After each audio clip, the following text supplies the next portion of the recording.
All right, welcome. Today we are diving into something, well, a little bit weird. We're looking at a nursery rhyme compilation from YouTube. And I know, on the surface, it just looks like a total mess, right? Just a bunch of chaotic songs for kids. But trust me, underneath all that chaos, there's a formula. A really sophisticated and honestly powerful formula that we're going to unpack. Okay, get a load of this. Daddy pick, do-do-do-do-do-do-do, mommy pick, do-do-do-do-do-do-do. What does that even mean? It's complete nonsense, it's super repetitive, and yeah, sorry, it's probably stuck in your head now. But here's the thing, that's not just some random typo. It's a clue. It's like the first little breadcrumb leading us down a very interesting rabbit hole. So, that really brings us to the big question for today. Is there a method to this madness? And the answer is yes. So we're going to deconstruct this whole thing, piece by piece, to figure out the hidden formula that turns these simple little songs into these hypnotic, algorithm-loving machines. Okay, so first things first. We have to get one thing straight. None of this is random, not a single bit. It is all engineered. We're talking about highly structured videos that are built from the ground up for one purpose, to grab and hold the attention of a toddler. It's a system, and we're about to lay out the whole blueprint. So let's look at the first piece of the puzzle. I'm calling this the viral insert. And the strategy is actually pretty simple, but brilliant. You take a classic song that everyone knows, right? And then you inject it with an earworm that's already gone viral. You know the one. And here it is in action. Look at this. On the left, you've got the classic Rain, Rain, Go Away. Simple enough. But on the right, look what they did. They just dropped in Daddy Horse, do-do-do, do-do-do-do. That's right, it's that do-do-do from Baby Shark. They're basically hijacking a song we already know with a hook that is scientifically impossible to forget. And this isn't just a one-time thing. Oh, no. It is a full-on template. They use the exact same daddy, mommy, baby, do-do-do structure over and over, just swapping out the animals. You got horses, cows, pigs, you name it. It's basically a copy and paste job designed to churn out verses super fast while keeping it familiar. Okay, so that leads us right into the next major pillar of this whole formula, repetition. And I'm not just talking about, a catchy chorus that repeats a few times. I mean extreme repetition. It's almost hypnotic the way they layer it. And that right there is the secret sauce for keeping a toddler glued to the screen.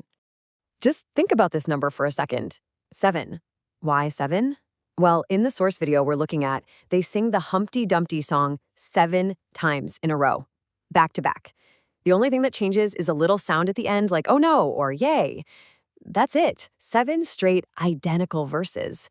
Wild. And this chart really paints a picture of just how much they're doing this. You can see phrases like do-do-do and quack, quack, quack are just off the charts. They're repeated way, way more than even the main lyrics of the song. What you end up with is this super dense, super predictable wall of sound that just sticks in your brain. But, it's not just random noise. And this is the clever part. Tucked away inside all of that repetition, you'll find these little educational nuggets.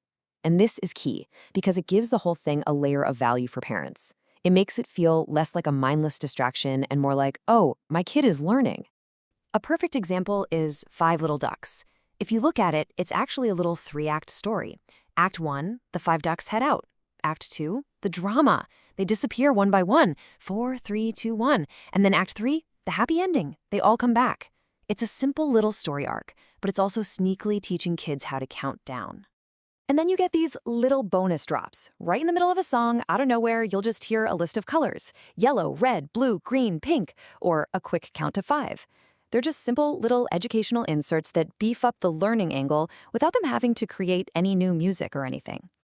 All right, this brings us to the final piece of the formula. And honestly, this one might be the most revealing of all. It's about remixing the entire song structure. They literally take the whole template of one song and just swap out the characters. Okay, you have to listen to this quote closely. 5 little dogs went out one day. Mother dog said quack, quack, quack. Wait, what? Yeah, you heard me. The mother dog said quack, quack, quack. And that is not a mistake. That's the formula showing its hand. And this right here just lays it all out. They took the 5 Little Ducks song, did a find and replace for ducks with dogs, but they just didn't bother to change the sound effect. Why? because the template is everything. It's so rigid and the production line is so streamlined that making logical sense is way less important than just being efficient. It is a pure copy-paste operation. So let's put it all together.